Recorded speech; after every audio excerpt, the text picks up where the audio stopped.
There seems to be a lack of balance in some news outlets' coverage of Trump's recent allegations and Hillary Clinton's WikiLeaks scandal. A new report says that just last night, ABC World News Tonight devoted 9 minutes to Trump versus just 30 seconds on the WikiLeaks release. NBC Nightly News, 0 mentions of WikiLeaks, 9 minutes on Trump. CBS had 5 minutes on Trump, only 26 seconds on WikiLeaks. My political power panel is back with me now. Hadley, Heath Manning, and Sasha Burns. Let's take it to you, Hadley. What do you make of that? Well, Republicans are used to facing an unfair environment when it comes to the mainstream media, and this election cycle is no different. However, one smart strategy that Trump has used this cycle, whether or not it will continue to work for him is a different story, but he has made it part of his platform to run against the system. You know, he says the system is rigged, and he includes the mainstream media in that system. So anytime he's attacked by the media, fairly or unfairly, he uses that in an attempt to sort of rile up his base in an effort to criticize the media. What do you think, Sasha? Well, this is the same thing that happened in the primary. I mean, you know, he sucks all the oxygen out of the room because of the things he says. And so you had, how much do we hear about Jeb's tax policy versus tiny baby freaky fingers? And, you know, what his response was it to. So it's like you're watching a train wreck. The WikiLeaks, if more comes out about them, as they continue to come out, if Hillary says she wants to grab somebody's crotch, I bet that would be covered a lot.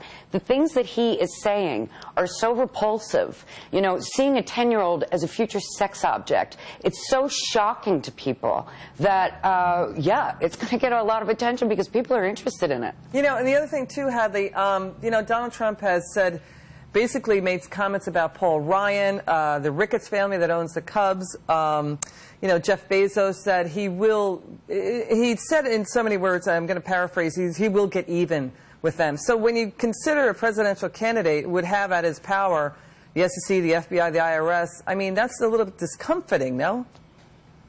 Oh, it is, and I agree with Sasha. The salacious things that Donald Trump says are really good for ratings, apparently, because those seem to be the things that suck all the oxygen out of the room when voters really need to know a lot more, not just about WikiLeaks, but about the platforms of these different candidates. That's the point, so right, how Trump might work with Paul Ryan is an issue of great concern to a lot of voters, especially on the right side of the aisle. I want your, both of your response. We got breaking news from the New York Post reporting that the Trump campaign will be putting forward a witness to refute a sexual assault claim. Donald Trump's campaign says a British man is countering claims that the GOP presidential nominee groped a woman on a cross-country flight more than 3 decades ago, saying, quote, I've only met this accuser once and frankly cannot imagine why she is seeking to make that Donald Trump basically accusation against her. Not only did he not do so, and I was present at all times, but it was she that was the one being flirtatious.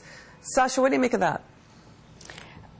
I think that we're still sitting here waiting to find out why Melania lied about her immigration status. No, but what do you make of that? What I think about that is we'll wait and see if there's any credibility to it. I am not going to take a 30-year-old version of someone who was not one of the participants as anything to believe until I can find out a reason that it should be believed. You know, Hadley, like your response to this, there were reports that NBC held on to the Trump tapes for months in order to release them at a politically damaging moment for Trump. You know, basically 48 hours before the presidential debate, according to one report, and it dominated the news cycle because allegedly Billy Bush had boasted about the video to NBC staffers back in August while in Rio covering the Olympics, but then the video was released only now. What do you make of the timing of this, Hadley?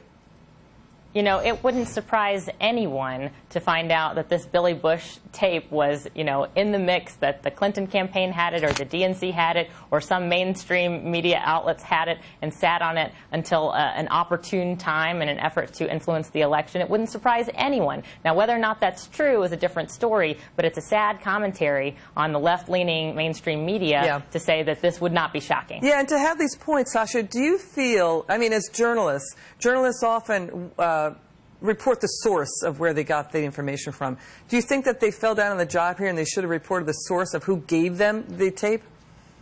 Well, no, because otherwise they wouldn't have gotten it, right? I mean, whoever gave it to them... The Washington Post could have reported it. What's that? The Washington Post could have reported how they got it. But why would they? I mean, why would they report who the source was, right? And NBC didn't. Because it changes the story. Let me just give you an example. The Wall Street Journal was covering the tobacco companies boosting the nicotine intake with things like ammonia. And the whistleblower had stepped forward saying that they're doing these very bad things. The whistleblower was getting attacked by Brannon Williamson.